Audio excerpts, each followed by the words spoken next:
ተመስገነ ይሁን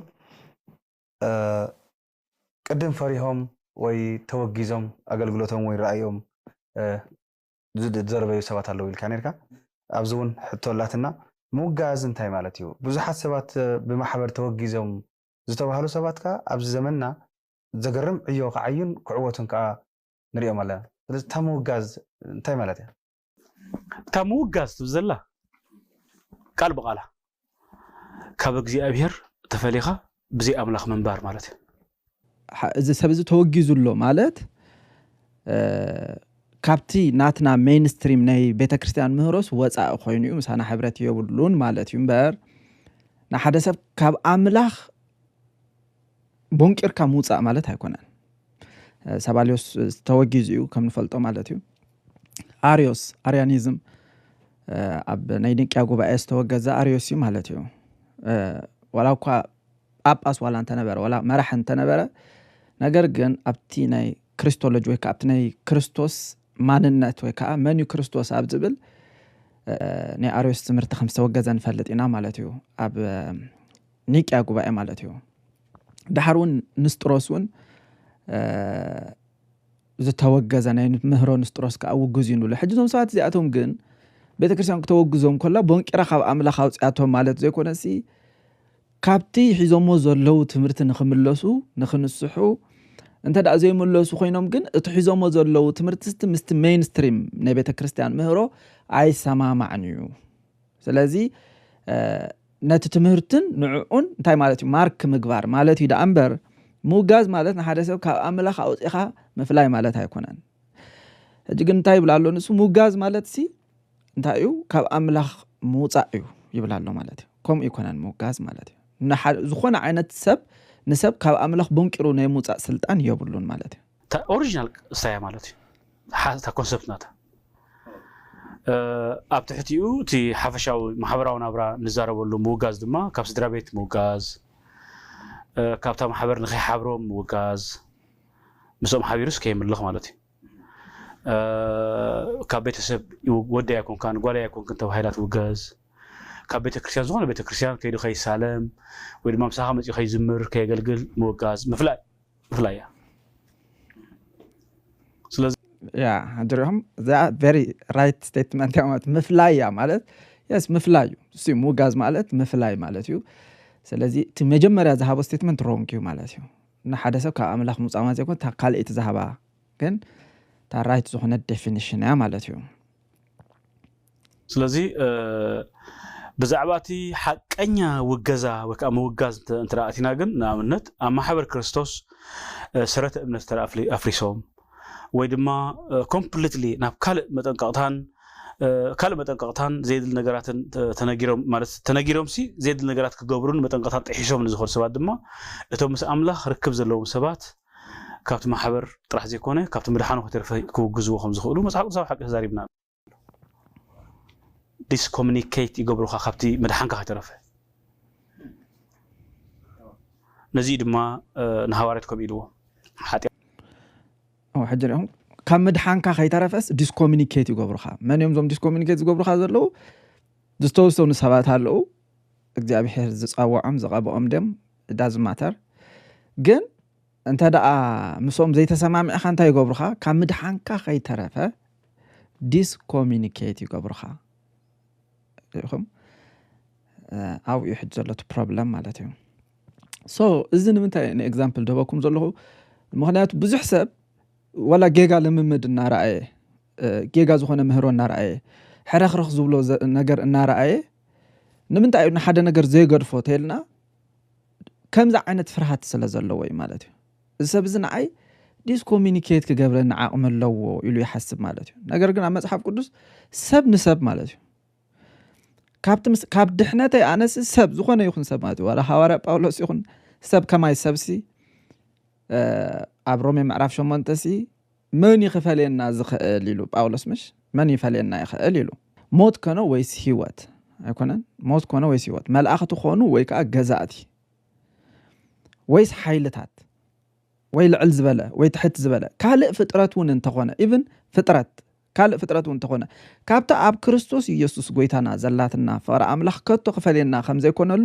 أرجيت الله خمو بدخلوا زفكرنا أتصبينا نسعرنا له سلازي زخونا عينة فطرة زخونا عينة creation ويك زخونا عينة رسب نحدث كابت مس أملاخ زلوا وحبرات بونكي روسيو كفليو أي كلني مالتي it's impossible سلازي كهل فطرة ولا أنت خونا كابتا أب كريستوس يسوس قويتانا زلا فقرا أملاخ دخ جبرنا يكلني له كفلينا يكلني له مالتي እቶም ምስ ኣምላኽ ርክብ ዘለዎም ሰባት ካብቲ ማሕበር ጥራሕ ዘይኮነ ካብቲ ምድሓኑ ክውግዝዎ ከም ዝኽእሉ መጽሓፍ ቅዱሳዊ ሓቂ ተዛሪቡ ኦኬ ሕጂ ምስ ኣምላኽ ርክብ ዘለዎም ሰባት ክንብል ከለና ማለት ኢንዲቪጁዋል ማለት እዩ ብሓፂሩ ሕጂ ምስ ኣምላኽ ዝርክብ ዘሎ ዝኾነ ሓደ ኢንዲቪጁዋል ሰብ ምስ ኣምላኽ ርክብ ዘለዎ ሰብሲ ተኽገብረካ ይኽእል እዩ ማለት እዩ ካብቲ ምስ ኣምላኽ ዘለካ ምድሓን ከይተረፈ تاخبرك هاي خليو كوصا كاي خليو مالتي اجي ولا اريوسون بيتكريستيان كتوغزو خلا ولا سباليوس ولا نستروس حدا سب زي كونه the whole church تاكيبوم يم ناس تمرت زجيغا يلوم وغيزو مود امبري حدا مس املاخ ركب زلو سب نحدا سب كاب دحنتو خوصو يخلي زبل مصحف قدساو تمرتي يلن مالتي discommunicate يغبروخا خبتي مدحانكا خطرفه نزي دما نهوارتكم إلوه حاتياتو زحاسملو كتحزرلي حاتياتو يتحدقلو دحان زي دحان زبال كلهم دما كحدقلي نبيتر زمهم إلوه زا أسر كايو سرك خوني زفتح كايغا فتح خوني أبي أبسماي أجزات سواء بزح سب تايزو خون زفره مالتي ويكا حدا سب تقب أسابيو ندحر تباهيلو ويكا أكزابير تقملو سابيو ندحر تباهيلو ولا جيجا نجرنا رأي جيجا نجرنا سمعه نمنتايو هذا جزء نمنتاي سب كم زعنا ريل قلوا زخنا جيجا نرأيسي إذا نجر زي جيجا يلو نمنتاي زي الزرب كبهال كله تايم على كم زعنا تمرت سلا حزوز أنا حتسب كمان ده حرجيرسي مثلا تخكل كأدي كون أنا سي ديسكومينيكيت قبره يخلي مالتي لكأ كابت مدحانو تخ قبره يخلي كوت يخلي زبل سقعت كحاضر يخليه مالته سلازي زماتيوس وانجيل تتقش زولو معرف 16 عم مدرز أسر كاي كله أب سماي سرك خودي أبس مدرز فتح كاي كله خا أب سماي فتح خوني زبل تقسي بقى بالكاوس خا تتقامل له مالته ندحر توماش تخيد كونكا خاسر كاي فتح كاي اندابل كمالته كن مصحف قدسكم ودي زبل نسو خن رأينا كن يودو نسمعيو مالته حجي نزن كل تقصات زياتن تقيمة بتكريستيان أبزي عقمات تأثير فتح أي يبحوي أتسامعنا نفعلت بلوتور دي أنت أتيكا وجزني لنا نخستو تبل وجز كاتم صلوت يبل كان ما تو أبتني مو جز درجة أتخان باولوس كم يدل حكي أو قلت كنت سبت أفانيل يا حج انتايو لعل بتكريستيان وكأ بتكريستيان كم كلنا the whole church ماتت تجي the whole لعل تم بتكريستيان سي تا بيت كريستيان كم بيت كريستيان كتوجز يتخيلني أي بلالو جل استقاب سوات جن تخجب رخي خليو كم مدحنك خي تعرف خوص وخي خليو سلازم تايم على تبز تمرتزي كاب ملأت بيت كريستيان العلس جل استقاب سوات يبرتعو مالتي كأي حجلو كأ زبالة تالوم سلطان ويك أوتوريت اللوم مالتي ولا سي حدا 10 شمونتسي نسويلو نتاسقون رأسيو نتاسقون رأسيو مالت نمحبر سلازي ناي محبر رأس منو كريستوس يو مالتي سلازي كاب كلهم محبر نلعلسي حدث تفلي سبس لعلي كلاتهم أوتوريتي خلوا يكلني مالتي بقول له نجر كأ قدامي ما أنت خون ما جمرة كموتاتهم بخري الوالله سلازي نسو نتاسقوا ويكا نتا محبر كريستوس تايلو رأس يلو مالتي أنا حوالي خم ببسكي قدامي تيميرو اسمعرف حادة تقصي 10 شمونت ولا أكثر بس رقم بباع أتاتي ما تقص ودي كم تقدم اتبه لك تنبيتات إمنة سناي حلنا نحسكا بو صبق وق من تختواجا أزي تأزاز زي معقبك كله قال يوم نتسناي حلنا درب يومسي ناي إمنة مركب تسيراتهم يا كواتاتهم كي يصرفوا منتي قطعوا إلى نسيت أن زوفهم هماني وسن اسكندروسن يوم ديوم نسيت أنا قلت سيدي نعم لا كيا بعد نقولكم زل باولوس جن مثلا كي يصرفوا أو رأيهم نصرف نتام حبر كي يصرفوها نتمنجد كريستوس كي يصرفوه انت عايش كاني باولوس أنا اوكي حجي متان كي تصرفوا يا تبللا تاصرايت كي تصرفوا يكون انت تبللا كي تصرفوا الى اجي كي تصرفون كي يصرفون ببينو معناته اجي حدا سب صريف كان اصريف كان ببينو خمس خونه معناته اما اكلنا خمس قبر سو كويت يسالنا ناي فرصاتهم تسيم زلو ازم بعد هيمنيوس باسترات نبي كريستياناتهم اغلغلتيهم تمصيوم مزنبرو تمهرتي تمصيوم مزنبرو اكايدا من لممادات ግን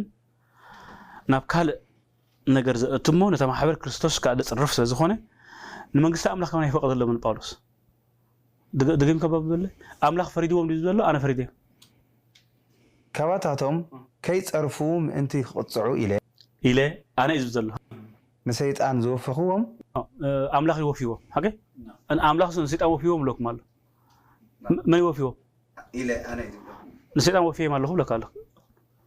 حقي حدا قال مقع بارس حب زمننا ينبره كلها ناس يلو غناين كلها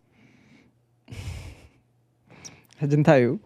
إذا نسيت أن وفيه مالو خزب الحساب سي نمنتاي لو استرغما دلو نسي اولي لي استرغما زلو مالتي اجي نسيت أن موفاي مالت مصحف قدس نحدا سب كاب بيت كريستيان اوصي خا نسي اول مئتاوي زبل ترغم انت راهيب كايوسي باولوس اب زمننا انت زنبرسي تاي بلالو كلنا نابي مخدنا بلالو نسي اول مخدنا باولوس نوعلو نت نمهناصكم بر نمفراس زيتوهابن صقا يلو والله مالتي اب لعل باولوس تنبره صقاسي نسبات بوبون قركا حبته كريستيان سيول دو تصقادي نيرو ني باولوس سلاذ باولوس اب زمننا انت زهلو انتي مخنا نيرنا يلو كلنا ها سيول مودانا نيرنا موداتنا سيول مخنا يسي معناتو نسيطان موفاي مالت نحدا سب نسيول مئتاوي يلو اندار اسب مهيركا بقى باولوس نزون ساعات زياتهم اوصيو كابته كريستيان سيول يتيوميو سلاذ نباولوس تاعنت سالي زهلو كمالتو تاعنت املاخي خاخ فولو تقبر زلخ كما عينت أوتوريتي خسب كهلو يخيل ديو باولوس كمانا عبد مسكو بصقا أملاخ زدحانا سبدو يكونانيو بصقا دي يكونن كابانا زفله جنة بيت كريستيان أوتوريتي ساميت مقبار حدا نغاريو قنتهم عب بيت كريستيان زلو أوتوريتي نبعلهم سي خمانا بصقا زدحانو يوم مالتي نغار قن كمزا عينت ترقوامين در أخو وهابو جميرو نتقصتات اتهم أبتحتيهم زمالالوسو سبات تأم زخونو مالتيو اب تحت فرحاتهم زاتو مالتي اجي نو وندر حدا غيزي اذا نغير زكو جيغا اندابلكايم كلو نو انس حما ايزاربني ابلع الاستواب اسبي بلخا انس كمز ايبلني ابلع اكند نتقال املاح امون مخان ويكا حق مخان اكند نتن اغزابير قال ستاند مخان كمچامچ ويكا باك اب كغبرو نمتام كم زخونو الكا تغرم يبلكان مالتي اندهر كم عينت مردا اهليوم الله تاي كونو خلي ماتي كفروا خلي مالتي لاتنا اغلغالي لا ما نزبهل بقى ريو نسيطان وفيهم نسيل وفيهم الله لك مالو نسيطان وفيهم الله مالت تايلو نسيول وفيهم الله حدش ترجم مالتي سلازي بقى نسيطان وفيو باولوس اوتيو نسيول ايتيو مالت كابته كريستيان That's what it means يزبل زلو مالتي بتكشف غنا املاح راح يفرد ابيت كم باع السا ما اخر كتسيهم تري اخ حجي كتري خايم زبغيرهم دبمصيهم كبلو خايم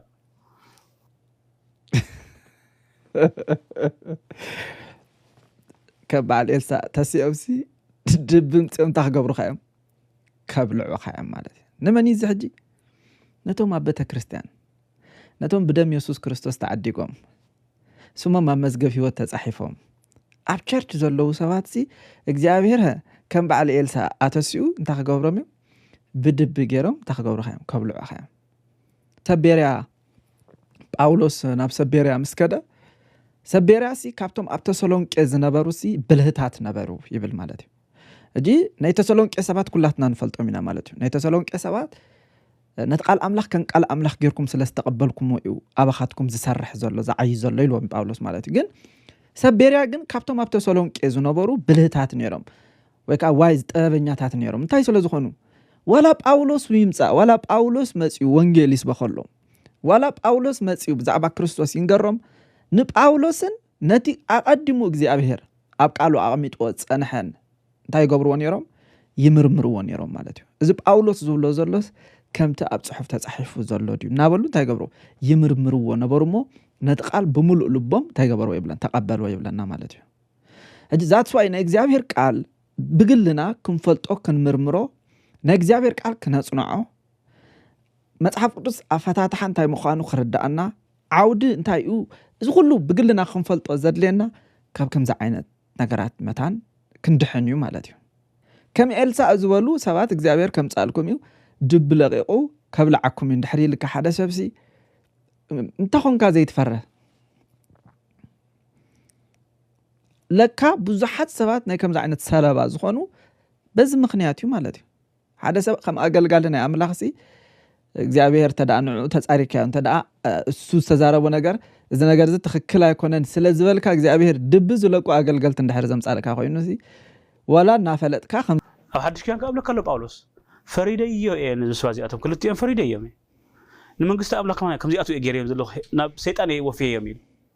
ፓወር ፓሰስ ፓወር ዝበሃል እዚ ረዩ ፓወር ፓሰስ ፓወር ዝበሃል እዚኡ ታይ ፓወር ፓሰስ ፓወር ማለት ታዩ ንሓደ ኣማኒ ንሰይጣን ትጽዋዕ ምሽ ንሓደ ኣማኒ በጋቢካ ካብቲ ቤተክርስቲያን ኣውጽኻ ናቤት እትዎ ማለት እዩ ንሰይጣን ትህቦ እዚ ፓወር ፓሰስ ፓወር ማለት እዩ ናይ ብዙሓት እግዚአብሔር ቀቢእና ኢሎም ዝኣምኑ ሰባት ናይ ብዙሓት ሰባት ርድኢት እዚ ኣብ ጋና ኣብ ዚምባብዌ ሞዛምቢክ ፍላይ ዌስት ኣፍሪካ ዘለው ንሕና በቃ ሜጀሪና ገሌሎም ዝኣምኑ ሰባት ናይ መብዛሕትኦም ርድኢት እዚ ዛትፋዩስ እቶም ንዖም ዝስዕብዎም ሰባት ኣብ ልዕሊ ወላሓንቲ ወላ ኮሽን ክገብርዎም ዘይከሉ ፓወር ፓሰስ ፓወር ማለት እዚ ኢልካ ፓወር ፓስ ፓወር ማለት ንሓደ ሰብ ነቂልካ ወፂኻ ናብ ሲኦል መእታ ማለት እዩ I have handed them over Satan block mal ሰይጣን ሂበዩ ክድ ወሰደም ንዓ ሰይጣን ኢሉ አቤት ሕስካም ክድ ዚያቶ ኣረኪበዮን ሰይጣን ይዝለኩም ዘሎ ንሰይጣን እንታይ ንዓ ሰይጣን ኢልካ ፀዊዕኻ ማለት እዩ እዚኦም ወሰዶም ኢሉ ስኹም ትብሉ ሰይጣን ናይ ጳውሎስ ኣገልጋሊ እዩ ወሰደለይ ኩሉ ሁሉ ይወስደሉ ኣምጻለይ ኩሉ ሁሉ ኸ ይምጻሉ እቶም ዝሓትዎ ንባዕሎም ሲ እንታይ ኮይኖም ኮሽን ዘይገብርዎ ማለት እዩ ንጹር ዝኾነ ካብ ቃል ኣምላኽ ወጻእ ዝኾነ መልስ እንዳሃበካ ሓደ ሰብ ሲ you have to challenge him ኣይኮነን ድዩ ምክንያቱ ናይ እግዚአብሔር ሰባት ኢኹም ስኻትኩም ከ ተኸይኖም ቻሌንጅ ዘይገብርዎ እንታይ ኮይኖም ናንሰንስ መልስ እንዳሃቦም ዋላስ ተኸይኖም ይብል ነራ ኣነ ንባዕለይ ማለት እዩ ግን ድሕር ከምዚ ኢልካ ተረድኦም ኮንካ እንታይ ኢሎም ይሓቱኻ ነቲ ምሰቱ ብዙ ደቀሰ ሰባይክ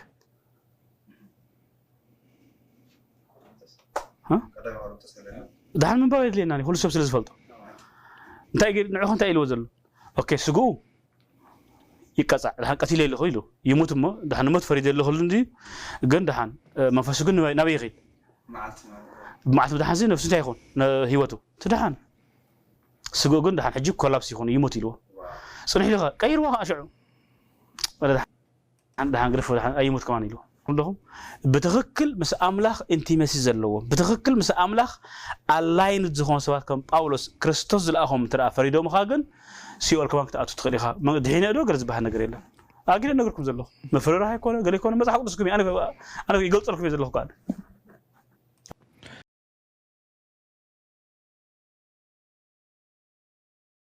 ማቴዎስ ወንጌል ምዕራፍ 16 فقد 16 سقع 19 زلو كنريو مالتي او انت يبل سمون بطرس كان نسخه كريستوس وده ياو املاخ يخا يلو ملسلو ابز يسوس تايز بزلو سبات نعين تايبلو نيلو سبات بزعباي تايبلو نعين تايبلو نيلو قاليهم ها إسحاقياس يبلخا قاليهم إلياس يبلخا قاليهم حدا خاب نبيات يبلخا سبات بزعبا خدا بزح يمزبلو مسبلهم سخاتكم كان تايتبلو نيلو من يتبلو نسخاتكم كان مسبلهم بطرس سمون بطرس نسخه كريستوس وده يا املاخ يخا يلو ملسلو يبلنا يسوس كامل يسوبلو سمون وديونا ازي تي اب سمايات زلو ابوي دامبر سغان دمن ايغلصلكان امو بصو يخا انا قابلك اللخو نسخه بطرس يخا يلو نمحبريكا ابزا كوحزيا كانصاي سلازي نسخه بطرس يخا مسبلو 4 نتبي زغبر مصحف قدس مالتي سلازي محبر املاخ اب بطرس ايتسرتتن محبر املاخ اب كريستوس يسوس يا تساريتا زلا بجكا تصنع مسارات نسخه كريستوس يسوس يلي باولوس مالتيو كاله مسارات كسرت زخل يلن يلو نبيته كريستيان مسارات منيو كريستوس يو مالتيو سلازي كاب كريستوس وصاي سب كسرت هاي كلنيو نبيته كريستيان ابز كوحز خسرتاي من يتكوح كريستوس نسب قرنطوس باولوس اسرائيلان كابت زختلهم زنبره كوح ساتيوم يم تكوح تخامن يلو كريستوس يلو مالتي بيت كريستيان اب كوحات سرت تكوح خا كريستوس يو مالتي نصوري ماتيوس وانجيل معرف شو عتون قويت يسوع كريستوس نقالي سمع زغبرو سب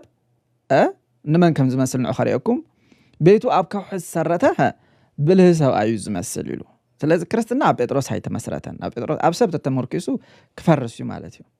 ዳ ጴጥሮስ አብዚ ሰለስተ ጊዜ ነው ኢየሱስ ክርስቶስ ከሄዱ ወይ ማለት ነው ታዲያ ዝም ዘሎ ጎይታ ኢየሱስ ክርስቶስ ቤተክርስቲያን ተሰራት ኢየሱስ ንሱ ክርስቶስ ዩ አብዝል ርዲት ያ ቤተክርስቲያን ተሰራት ማለት ነው ስለዚህ ጳውሎስ ድሰብኮ ዝነበረ ስብከት ንሱ ዩ እሱ ኢየሱስ ንሱ ክርስቶስ ዩ ኢሉ በአምላክ ዘአምን ኩሉ ካብ አምላክ ዝተወልደ እዩ ወንጌል ኢየሱስ ንሱ ክርስቶስ ይልካ ምእማን እዩ ማለት እዩ ክርስቶስ ካ አትካውሕ እዩ ስለዚህ ቤተክርስቲያን አብዚ ብርሃንያ ተሰራት ማለት እዩ ሹንታ ኢሉ ካንጻ ደጌታት ሲኦል ድማ አይሕይሉዋን እዩ ኦኬ መርሑታት መንግስተ ሰማያት ክህበከ ስለዚህ መርሖ ብኮሎ መፍትሕ ማለት በخላ ዘራርባ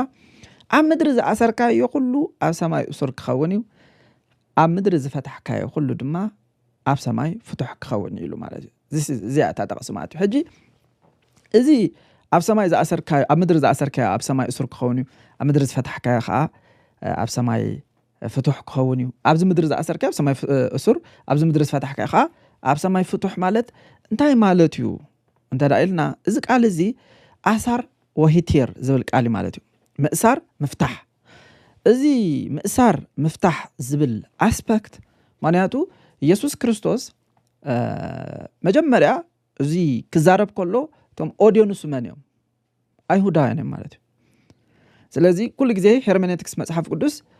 እቶም ዝዝረቡ ዘለው አውዲየንስ ወይ ከዓ ምስላኽ ክወሃብ ከሎ ምክንያቱ እዚ ሊትራል መፍታሕ ሊትራል ምእሳር ከም ዘይኮነ መንፈሳዊ ትርጉም ከም ዝኾነ ኩላህና ይርዳእና እዩ ስለዚህ መጀመሪያ ምፍታሕን ምእሳርን ዝበሃል ኮንሰፕት ኣብ አይሁዳ ኣሎ ድዩ ኢልና ክንፈትሖ ዘለና መጀመሪያ ንአይሁዳውያን አሳር ወይ ከዓ እዚ አሳር ሂቲር ዝብል ሐሳብ ነቶም አይሁዳውያን ህዝቢ ብምንታይ am ዝርድእዎ ዝምእሳር እዚ ምፍታሕ ዝብል ኮንሰፕት ኢና ክንርኢ ዘለና መጀመርያ ማለት እዩ ቅድሚ ነታ ሐሳብቲ ምርዳእና ኦኬ ባይንድ ወይ ከዓ አሳር ዝብል ቃል ወይ ከዓ ንሓደ ነገር ምእሳር ትግርኛ አይ ቲንክ ሞር መስቲ ሂብሪው ሰማማይ መስለኒ ባይንድ ወይ ከዓ አሳር ማለት ኣብቲ ራባይኒክ ጁዲዝም ታይ ማለት እዩ to forbid نحدا نجار مخلكال to restrict to declare something prohibited حدا نجار تخكل يكونن يلكا مقواج نحدا نجار مخلكال نحدا نجار قدب مقبار مالتي مأسار مالت ስለዚህ አይሁዳውያን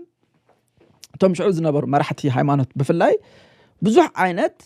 forbid ወይ ብዙሕ ዓይነት restriction ብዙሕ ዓይነት declaration ነይሮም ሕጂ ንኣብነት ስጋ ሓሰማ ምብላዕ ነውሪ እዩ እዚ ሕጂ ምእሳር ማለት እዩ ንሓደ ነገር ጌጋ ምዃኑ ምኽልካል ማለት እዩ ሕጂ እዚ ስልጣን እዚ ዝነበሮም ኣብ አይሁድ መንዮም መጀመርያ ተሄድና እቶም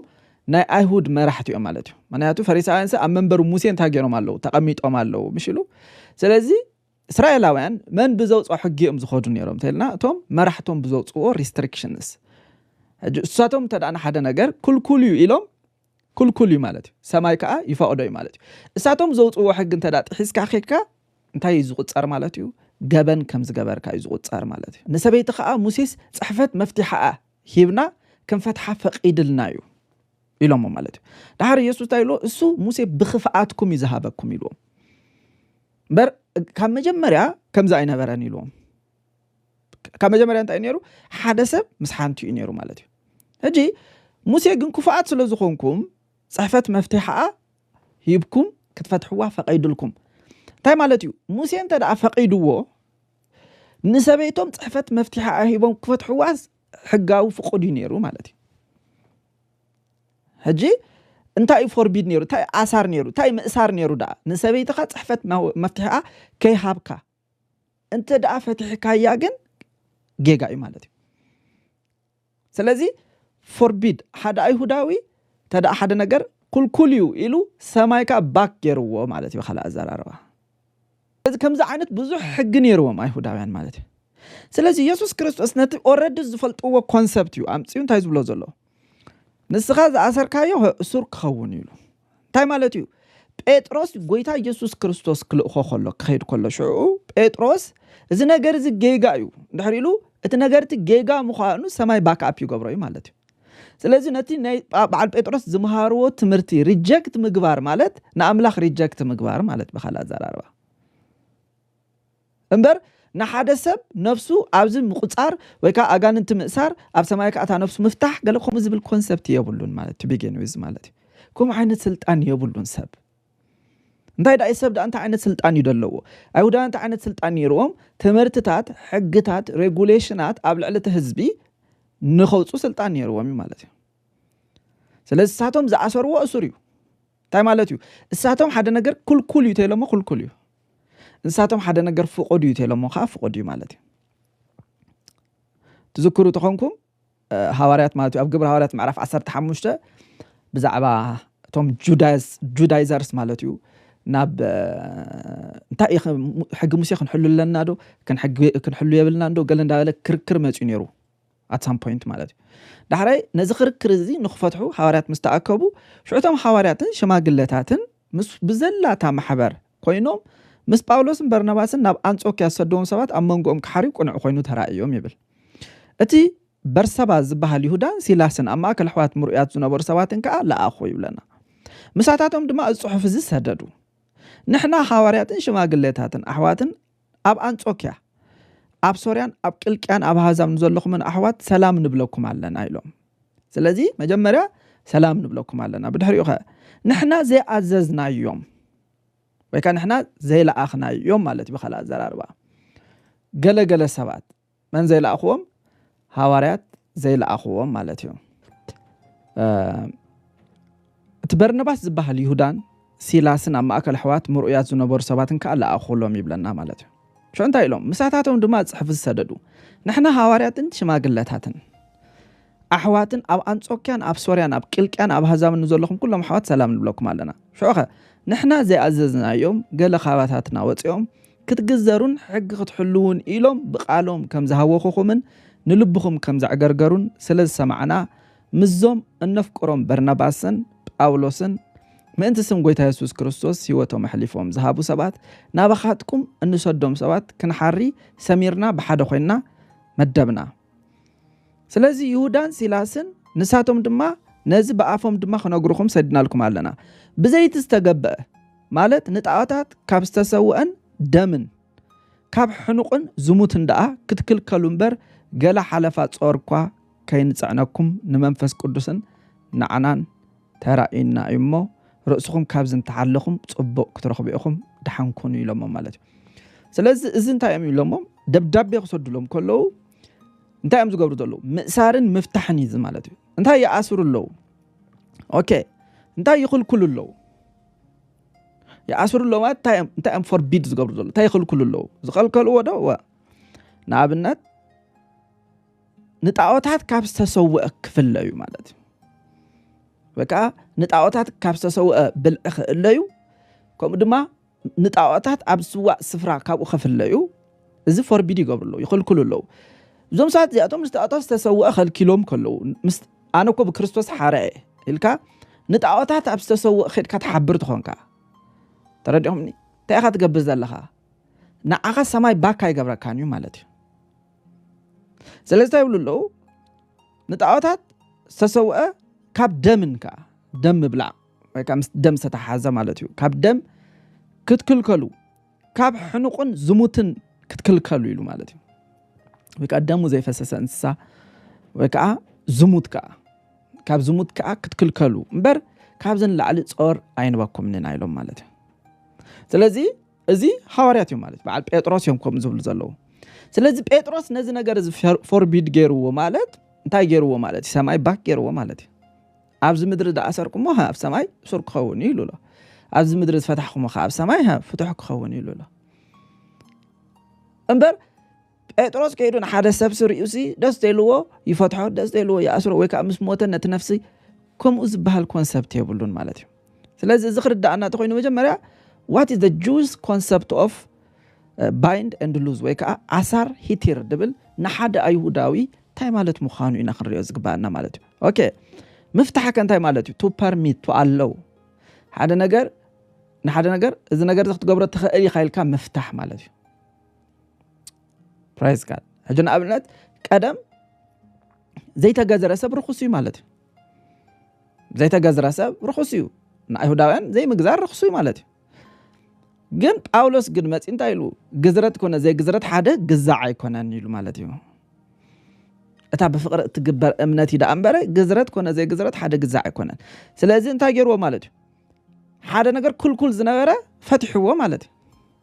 ስለዚ ወላ ኸይተ ገዘርካ ሕጂ ስጋው መግዘርት ኸሃለወ ካ መንግስት አምላክ አጡ ተኸሊኻ ዋይ እቶም ሐዋርያት ዝፈቀድዎ ምህሮሎ ማለት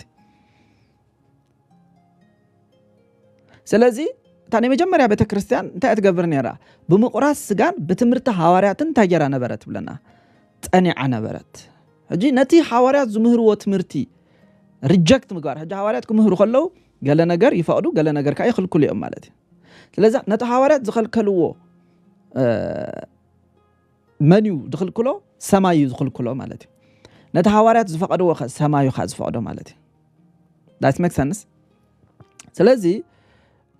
ናብነት እዚ ዝበለ ጎይታ ኢየሱስ ክርስቶስ ንጴጥሮስ ማዓስዩ ንስኻ ክርስቶስ ወዲያ አምላኽ ኢኻ ምስ በላይ ማለት እዩ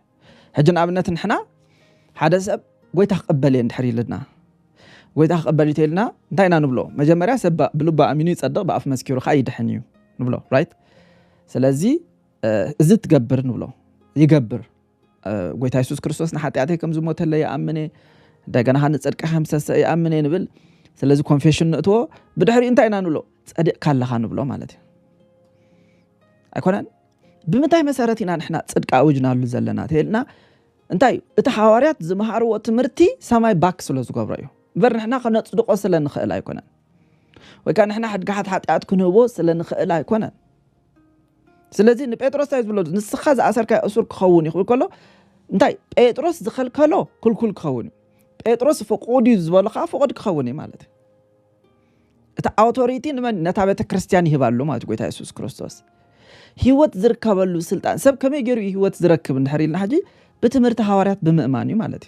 ስለዚ ኣብ ምድሪ ዝኣሰርካዮ እሱር ክኸውን ይኽእል ከሎ ኣብ ምድሪ ዝኸልከልካዮ ኩልኩል ክኸውን ማለት ኣብ ምድሪ ዝፍቁድ ዝበልካዮ ኻ ፍቁድ ማለት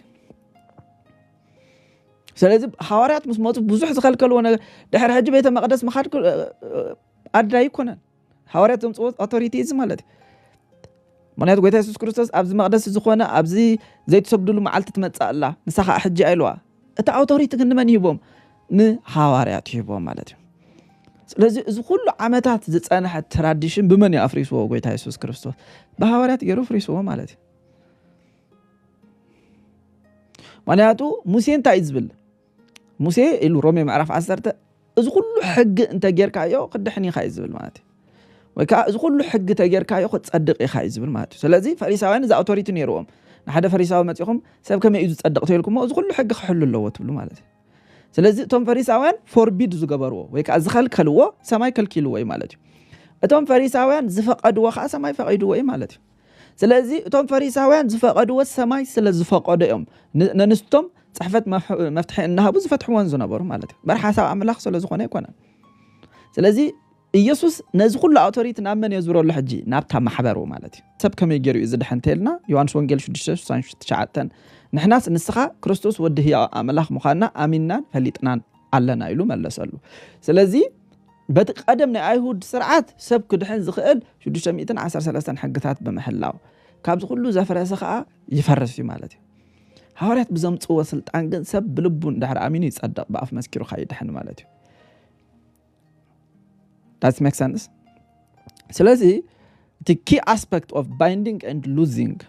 in the Jewish tradition እንታይ ነው መጀመሪያ forbidding and permitting ማለት እዩ ወይ ካን ሓደ ነገር እዚ ሕጋዊ እዚ ካ ሕጋዊ አይኮነን ኢልካ ብይን ሙጻ ወይ ካ ስርዓት ምሕላው ማለት እዩ እንደገና ካ rabbinic authority ካ ማለት ኸላይ እዚ ማለት ቶም ፋሪሲ ወይ ካ ቶም ሳንሄድሪን ዝበሃሉ ኣብ ትሽዕዋን ዝነበሩ ነቲ ኣብ ታሕቲ ሮማን ግዛኣት ዝመላለስ ዝነበረ ህዝብ እስራኤል ዘመሓድሩ ሰባት ንዓታቶም ምእዛዝ ማለት ንእግዚአብሔር ምእዛዝ ማለት እዩ ስለዚ ሳቶም ንቄሳር ግብር ምኽፋል ይግባእ እዩ ተይሎም ንቄሳር ግብር ዘይ ምኽፋል ሓጢአት ማለት እዩ ذات واي غويتا يسوع كريستوس غويتا كله خناسو ግብር ከፊሉ ደይ ከፈለም غويታ يسوع كريستوس ግብር ከፊሉ بينا حقي يسوع نقيسار ግብር ከፊሉ نعين አخን كيدካ ከፈሊ لوغين ጴጥሮስ ስለዚህ ካቱ ዋሕደ ግዜ መጽዮም ንቄሳር ግብር ምኽፋልሲ ቆንዑ ዲጌጋ ኢሎሞ እዚ ናይ መን ምስልን መልክዕኒ ኢሎም እዚ ናይ ቄሳር እዮም ስለዚህ ናይ ቄሳር ንቄሳር ሃቡ ወይሉ ናይ አምላኽ ካና አምላኽ ሃቡ ወይሉ ስለዚህ እዞም ሰዓት እዚኣቶም እዞም ሰንሄድሪን ዝበሃሉ ንሽዑ ዘመሓድሩ ዝነበሩ እሳቶም ሓደ ሕጊ ኣውፅኦም ማለት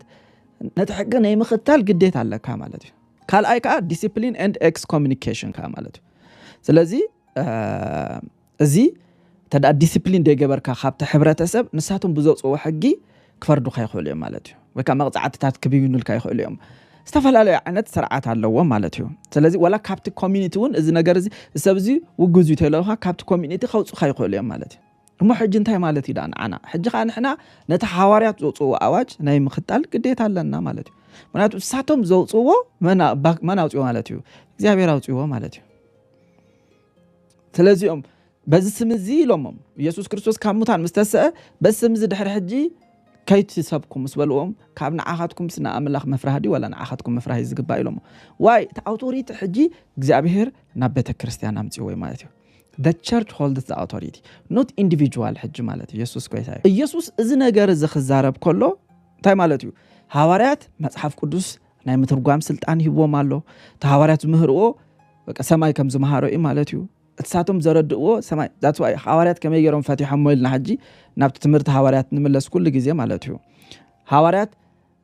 እንታይ ይገብሩ ነይሮም እዮም ውሳኔታት ይህቡ ነይሮም እዮም ማለት እዩ ኣብ ማሕበር ድሕራይ ክርዩ ናብ ቀዳይ ቆሮንቶስ ምዕራፍ 5 ዘሎ ቀዳይ ጢሞቴዎስ ምዕራፍ 2 ዘሎ ጳውሎስ ኤክስኮሙኒኬት ክገብሮም ከሎ ታይ ማለት ምዃኑ ክርኢና ማለት ግን ንሓደ ሰብ ብጣዕሚ እንድሕር ኣሸጊሩ እዚ ሰብ እዚ ፍለይዎ ይብሉ ነይሮም እዮም ማለት እዩ በናይ ስልጣን በቲ ሐዋርያው ዝኾነ ስልጣን ማለት እዩ ኢየሱስ ክርስቶስ ጎይታ እዩ እዚ ንሓጢኣቶም ዝሓደኩምሎም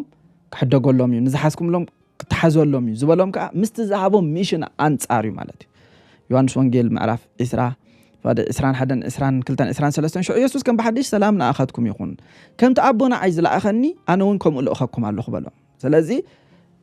መንፈስ ቅዱስ ኡፍ ክብለሎም ሽዑ ኡፍ በለሎም መንፈስ ቅዱስ ተቀበሉ ሓጢኣቶም ዝሓደኩምሎም ይሕደገሎም ንዝሓስኩምሎም ከዓ ይተሓዘሎም ይበሎም ይብለና በናይ መሰረቶም ሓጢኣት ድሕዙ ንኣብነት ሐዋርያት ይለኣኹለው ታይ ተልእኾ ወንጌል ክሰብኩ ማለት እዩ ሓደ ሰብ ተደኣ ወንጌል ደይ ተቀቢልዎ ከምቲ ጳውሎስ ዝበሎም ኣብ ርእስኩም ካብ ፈረድኩም ሕጂ ናብ ኣህዛብ ነዝውር ኣለና ኢሉ ስለዚ ሓደ ሰብ መጪ ወንጌል ነጊርካ ብወንጌል ኣያምን እንድሕሪልካ በቃ በሓጢኣት ከ ኢኻ ትነብር ይብለካ ማለት እዩ በናይ ስልጣን በቲ ሐዋርያው ዝኾነ ስልጣን ማለት እዩ ብወንጌል እንድሕር ተቀቢሉ ከዓ ጸዲቅካ ኢኻ ኢልካ ክትእውጀሉ ስልጣን ኣለካ ማለት እዩ በናይ በቲ ተዋሂብካ ዘሎ ስልጣን መሰረት እምበር ንሓደ ሰብ ኢንዲቪጁዋል ኬድካ በቃ ስኻ ቆቡእ ስለ ዝኾንካ ቤተክርስትያን ስለ ዘለኻ በቃ ድሕሪ ናትካ ሓጢኣት ኣይሕደገልካን ኢልካ ነታ ኣብኡ ዘሎ ምእማን ብዛዕባ ምእዋጅ ብዛዕባ ዘይምእዋጅ ኣይኮነን ዛረብ ዘሎ ይልእኾም እዩ ዘሎ ንመን ንሐዋርያት ናበይ ናብቲ ዘይኣማን ሕብረተሰብ ማለት እዩ ስለዚ ኣብቶም ዘይኣመንቲ ሕብረተሰብ እንታይ ዝብሎም ዘሎ እልእኸኩም ኣለኹ ወንጌል ሒዝኩም እልእኸኩም ኣለኹ ኢሎም ስለዚ ነቲ ንዓኻትኩም ዝለኣኽክዎ ወንጌል ዝተቀበለ ሓጢኣቱ ክሕደገሉ እዩ ምክንያቱ ሕድገት ሓጢኣት ዘሎ ኣበይ ስለ ዝኾነ ኣብ ወንጌል ስለ ዘሎ ማለት እዩ ምክንያቱ ኣቶም ኣሕዋትና ኢሉ ጴጥሮስ ብኡ እንታይ ሕድገት ሓጢኣት ይንገረልኩም ኣሎሞ ካብቲ ክፀድቅሉ ዘይትኽእሉ ሕጊ ሙሴ ናብ ክርስቶስ ዘወርበሉ ኢልዎም ጴጥሮስ እንታይ ብኡ ሕድገት ሓጢኣት ይንገረልኩም ኣሎ በናይ ኣውቶሪቲ ጴጥሮስ ከም ዝብል ዘሎ ተልና በዚ ዮሐንስ ወንጌል ምዕራፍ 20 ዘሎ ማለት እዩ እዚ ኣውቶሪቲ ንሕና ኣለና ዶ ኦፍ ኮርስ ኣለና ንሕና እውን ልኡኻት ኢና ማለት እዩ ተላእኽና ክንከይድ ከለና ሰብ ክርስቶስ ኢየሱስ ምስ ኣመነ ታይ ጸዲቅካ ኢኻ ንብሎ ማለት እዩ በናይ ስልጣን በዚ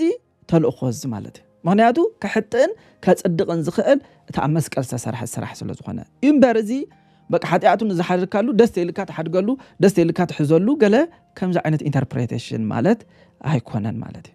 ምክንያቱ ሓጢኣት ይቕረ ክብል ዝኽእል እግዚኣብሔር ጥራይ ማለት እዩ ሰብ ሓጢኣት ይቕረ ክብል ስልጣን እውን የብሉን ማለት እዩ ስለዚ ተዓንተ ወይ ሰማዕና ኢንተርፕሬቴሽን very wrong interpretation ማለት እዩ ካልኣይ ማቴዎስ ወንጌል 18 ካብ 15 ስጋዕ 20 ዘሎ ከዓ ንርአዮ ማለት እዩ ምክንያቱ ኣብዚኡ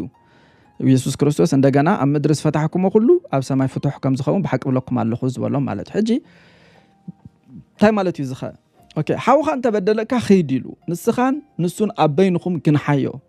هذا حاوخا مصو تبديلك نسخان نسون ابينو جنحيو انت سمعك انا حاوخا ربحكايو انت زي سمعك غنا باف كلته ወይ ሰለስተ مسكر كل ነገር ቅጸና ሓደ ወይ ክልተ مسخا وسديلو نعاتاتهم انت زي سمعهم كا نمحبر نغرايلو ስለዚህ حاوخا ተዳ መጀመሪያ በይንኻ ተዛረቦ ድሓር ክልተ ወይ ሰለስተ ወሰድ ድሓር نمحبر نغራ نتا محبر انت زي سمعنا كم ارمن كم تغاون رايو يلو كان نتا محبر ايسمعني اندحر يلو بقى كم تغاو رايو يلو بقى ايسمعني مالتي ስለዚህ نتا محبر انت زي سمعوا سلطان ايزازوني مالتي حاوخا انت بديلو خلص نغيركايو ايسمعن كلተ ሰባት ወሲድ ካሉ አይሰማን محبر نغيرካ محبرካ አጻሪያ በደለኛ مخانو ፈሊጣ نا ابزياس كنسحلك هيلاتو اي انس نمحبر ايسمعني اندحريلو يلو يسوس كم ارمن كم تغاون تايغبرو يلو رايو يلو كم غيركا رايو كم خوني يكون زبزلو اسخاخم غيركا رايو بقى اي تزاربو بدحريو بعلو تنسحو خصع زملس مالتي دحرتا يلو ام مدر زاسركم وكلو اف سماي اسر خوني تا ام مدر فتحكم وكلو ما اف سماي فتح كم زخون بحق بلكم الله تاي مالتي محبر حدا سب تدا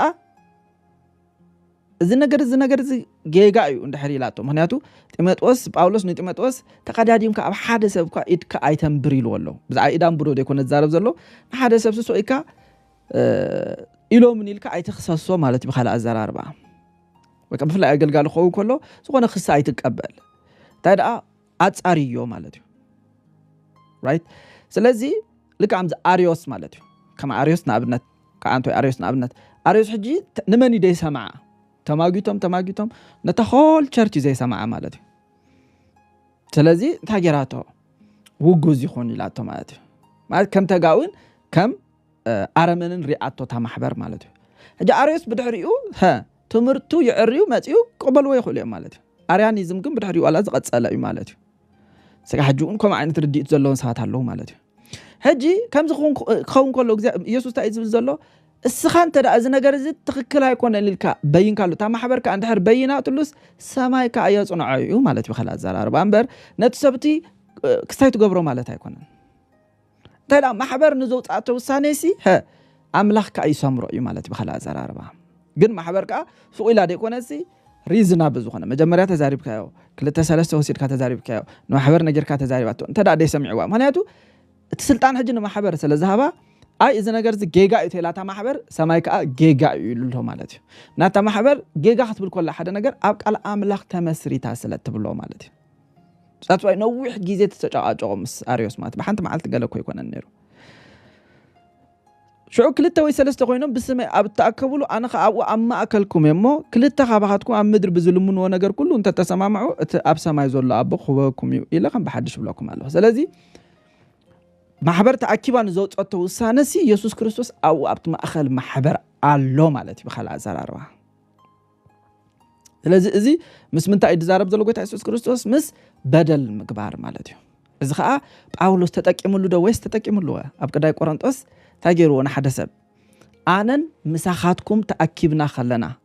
أنا بينه يكون نزبزلو. مساحاتكم تأكيبنا خلنا نزخم زجبرة ها نتفقات سوقو. نسيطان كواب كم مساحاتكم كوينها فريدة يلو خيلو تاي مالتو يقول نسوخ أقررنا مالتو نسيطان مفاي مالت تاي مالتو نتفقات سوقو مالت كتاي مالتو موت مالت ديو تاي مالتو يسوخ رينا نقرقن ازي ماتيو سوانجل 10 تشون منتخ ازي نقرنا زولو عبز مدرز محبر توسونو موسانتات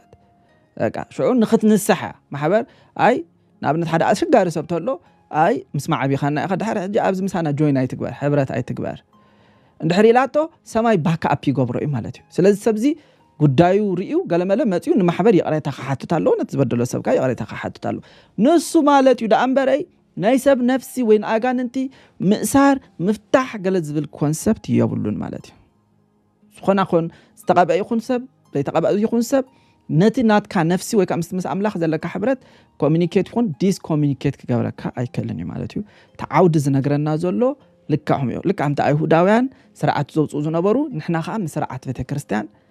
كنأزز كم زلنا يو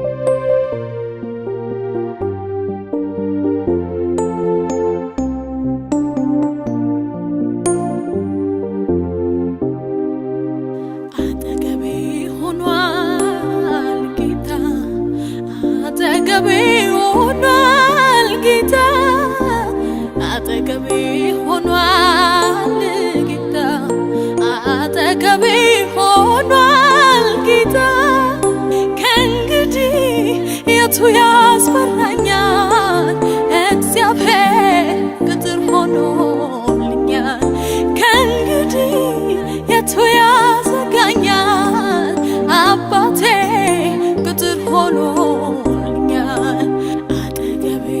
ሆኗል ጌታ አጠገቤ ሆኗል ጌታ አጠገቤ ሆኗል ጌታ አጠገቤ ሆኗል ጌታ ከእንግዲህ የቱ ያዘጋኛል እግዚአብሔር ቅጥር ሆኖልኛል ከእንግዲህ የቱ ያስፈራኛል አምላኬ ቅጥር ሆኖልኛል